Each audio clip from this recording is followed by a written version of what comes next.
Hey guys, so the new year is upon us and I am feeling excited about my natural hair in the new year. So I decided to come out here and challenge us all to do better with our hair.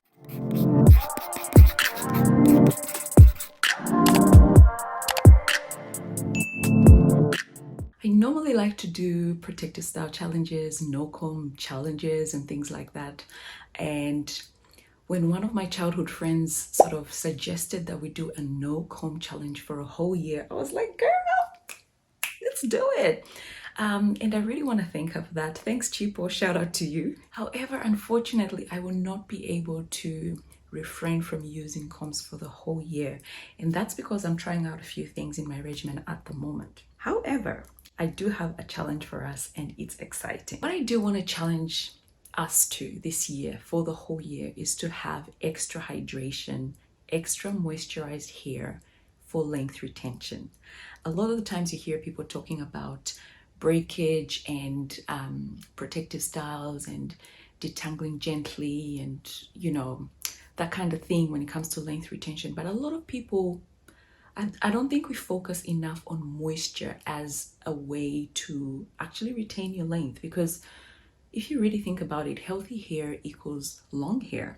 And what is health without moisture, right? For hair, I believe that if you have hydrated hair, you've got better chances of actually retaining your length. So I'm shifting our focus a little bit. Rather than focusing on stretching your hair and trimming your hair for length retention, we know all that stuff and we know hydration is important, but its relation to length retention, I think, is underrated. And I mean, you guys tell me, but I struggle with dryness. I have recently done lots of videos where I'm trying to hydrate my hair, rejuvenate my hair after, a whole year of not really being able to attend to my hair. And I've noticed that my hair is dry, it's webbing a lot more. I've got lots of single strand knots, etc. And hydrated and moisturized hair is very, very crucial when it comes to reducing that matting and webbing, reducing single strand knots and other knots in general, and of course, retaining your length, having stronger hair, more manageable, malleable hair. You know what I mean? So because I know this is a problem for a lot of us, I hope that some of you guys can join me to actually challenge ourselves to implement methods and practices that increase the hydration or the moisturization of our hair. Another thing is, I don't know if you've noticed that I actually have not posted a video just talking about my hair care routine, because it has been a journey of discovery, learning, experimenting, and I share all of that journey on this channel with you guys, and I haven't really felt quite ready to share an actual routine. However, I think this is the year, not just to achieve moisture, but also to zero in on my natural hair routine. And I invite you to come on this journey with me as we explore hydration and also our hair regimens. Now, the idea of the regimen is, of course, to keep things as clean as possible. So if you're going to use products that are store-bought, I would encourage you to go as clean as possible, just for the health of yourself and your hair as well, but also DIYs. I love DIYs, and I mean, what is safer than a DIY? Things found in our kitchen, or herbs, or ancient, things that our ancestors used, our African ancestors, you know what I mean? I'm not saying we'll not be able to use anything with chemicals, etc. However, I want to keep it to a minimum. So I'm gonna try and do like 90% clean, and then be able to be flexible with other things that perhaps are not the cleanest. But yeah, I'm gonna try. I'm just gonna try to do my best and keep it as clean as possible. So feel free to follow what I will be doing in the challenge, and I'm just gonna talk about the details of the challenge straight up, but feel free to change things up, to what works for you. I might be tweaking things here and there. I mean, a year is a long time to just stick to the same thing. However, the general consensus or the general outlook of the challenge should be the same. For example, if you're sticking to clean products, or you're sticking to a particular styling group of protective styles, or if you're sticking to a set number of days moisturizing your hair, etc., those can remain constant. However, you can try products here and there within that category. I don't know if it makes sense. So cleansing, the first thing that I'm gonna say is I wanna really try and experiment or include herbal shampoos or herbal ways, natural ways, DIY ways of cleansing my hair. I'm talking Ambunu, I'm talking ACV, I am talking soap nut, things I haven't tried before. I'm not gonna go all out experimenting, but I'm sort of trying to see what works best for my hair to increase that hydration. We know that shampoos are drying, even the store-bought ones that claim to be super hydrating, etc. They're not bad. They are much better than some of the traditional, surfactant packed shampoos. Don't get me wrong, like you can find store-bought shampoos that will not dry your hair out.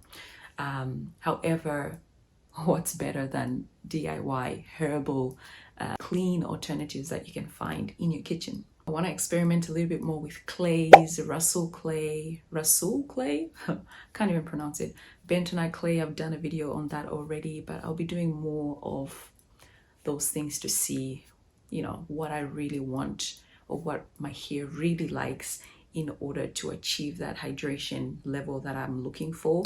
And of course, eventually from all of this, be able to design my regimen, my hair care regimen. Now, how often I'll be cleansing will fluctuate. However, my general time frame for cleansing is about a month to 6 weeks.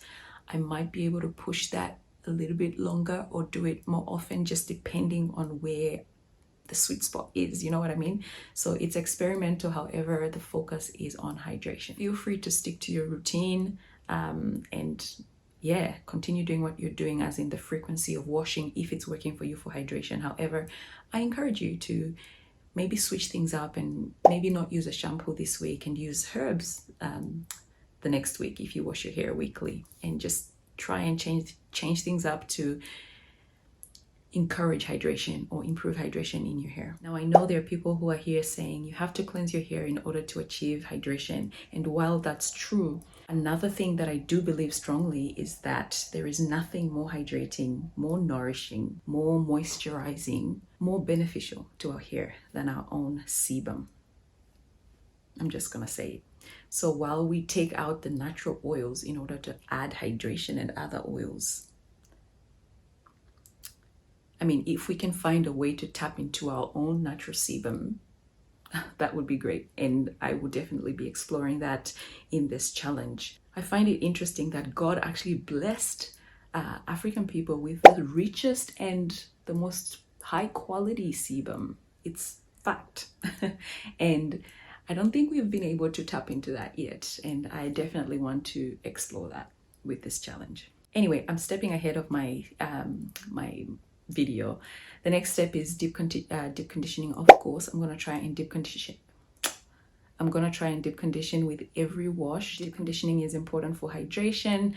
I will be experimenting, however, with this particular notion, because sometimes we just hear things on YouTube and we just take it as gospel truth, but like deep conditioning is a treatment. So there is this theory sort of going around saying that unless there's something to treat, you shouldn't be deep conditioning your hair as often.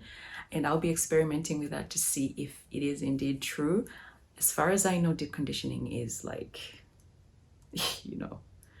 the best thing you can do for your hair. One of the best anyway. What's also important to understand is that depending on how you're cleansing your hair and the condition of your hair, you might have to deep condition more often than someone, for example, who doesn't use harsher shampoos or harsher chemicals, for example. Maybe the environment or the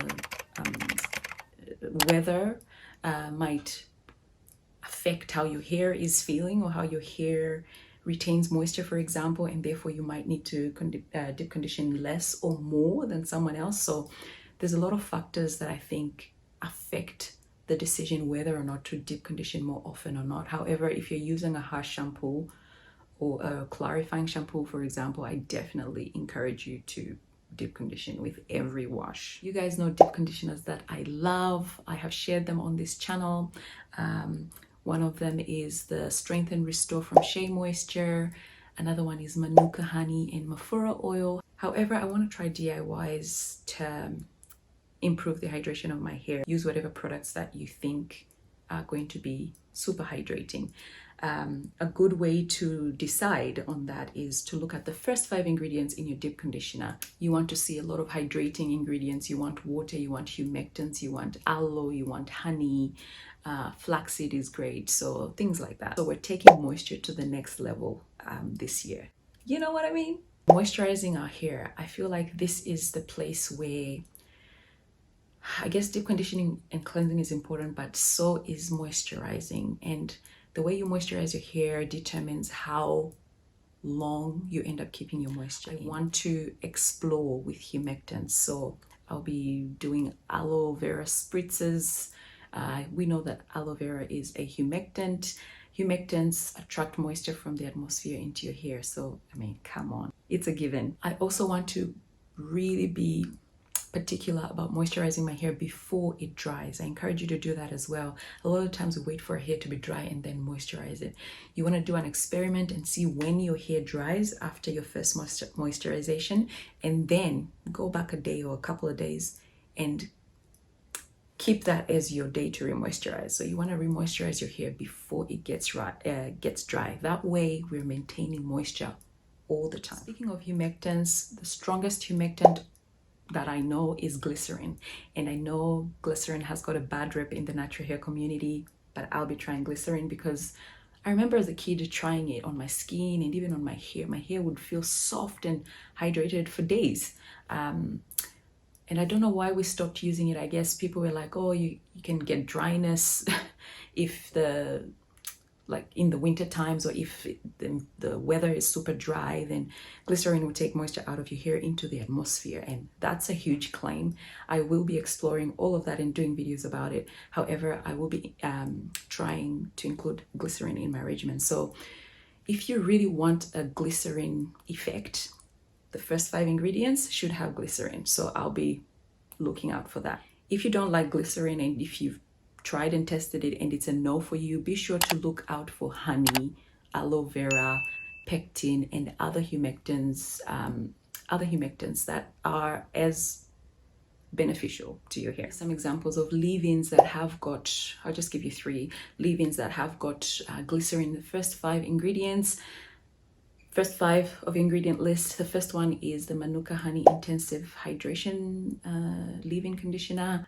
Another one to try is the coconut leave-in from Shea Moisture as well. Another one that I've actually noticed that I have within my stash is this last all-in-one leave-in, and honestly I've had this for like 2 years and I haven't really just paid attention to it, but it has glycerin and I've noticed my hair actually loves what it does to my hair. So that's 3 options for you guys if you want to try leave-ins with a high glycerin content. Feel free to use products like this one that have glycerin in it. However, it's not in the top 5 of the ingredient list. So it will have glycerin, humectant in there, but not as high in concentration.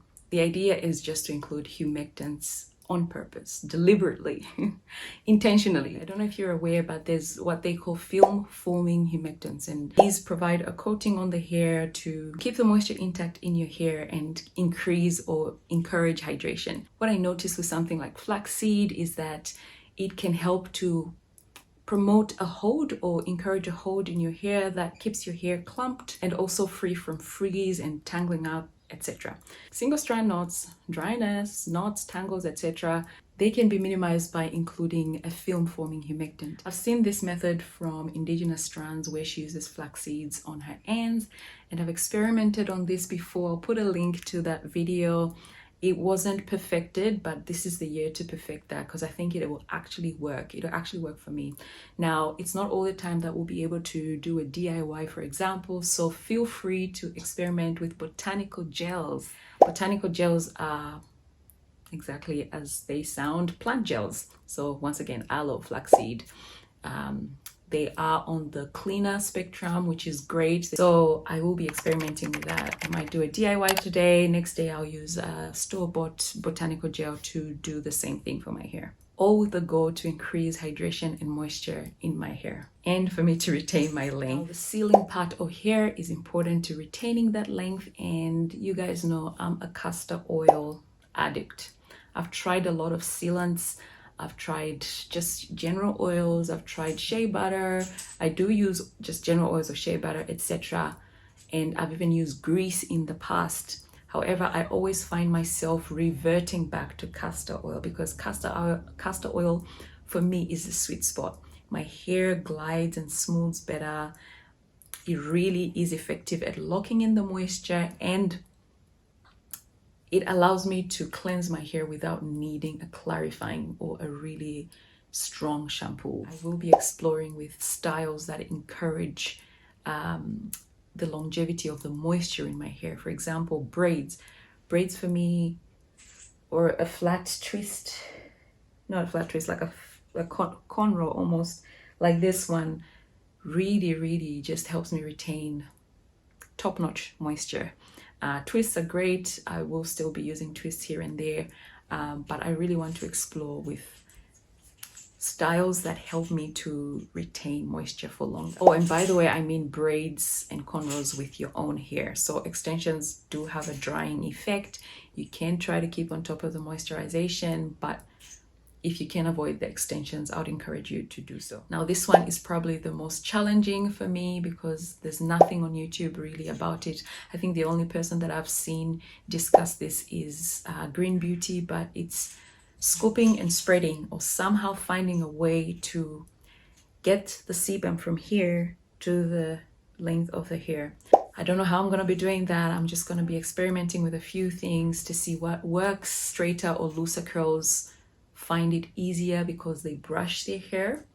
You know, we can sort of look at massaging the scalp to loosen the sebum, because sebum is very waxy, so you want it to sort of heat up and loosen up a little bit so it's a little bit liquidy and then easier to sort of spread on the hair, because I believe that sebum is really nourishing for the hair. However, as we know already, like in the natural hair community, brushing your hair dry or with combs often or brushes often has been a no-no. So it's almost impossible to spread that sebum. Even though we produce a lot of it, we have not been able to tap into its use. I've never heard a natural saying, oh, my hair is so greasy with like not washing it, or, you know, just natural oils. It's usually greasy from actual artificial grease. So we're using grease and oils and all these products to nourish our hair, but we have the best nourishment right here on our scalp, and I really want to find ways to tap into that. So that's pretty much it, guys. The challenge is going to start on the 1st of January and it will end, I don't know, the last day of December 2023. And the whole year through, the focus will be on hydration. The reason it's a challenge, it's because it's hard to achieve. It's hard to do all these things and try to implement all these things. And I'm not going to be beating myself if I am not able to do all of what I've discussed in this video. However, I'm really going to challenge myself to do them. And of course, the more of us doing this, the more we can encourage each other to keep going. Do follow me on Instagram, where I keep up weekly with you guys, show you what I'm doing during the week, and just share natural hair and lifestyle stuff in general. So comment below whatever questions you may have. Check the description for updates and for any other details that might change during the challenge. Otherwise, yeah, let's get into it. Please join me and let's get more hydrated, more moisturized hair, and retaining more length in 2023. See ya.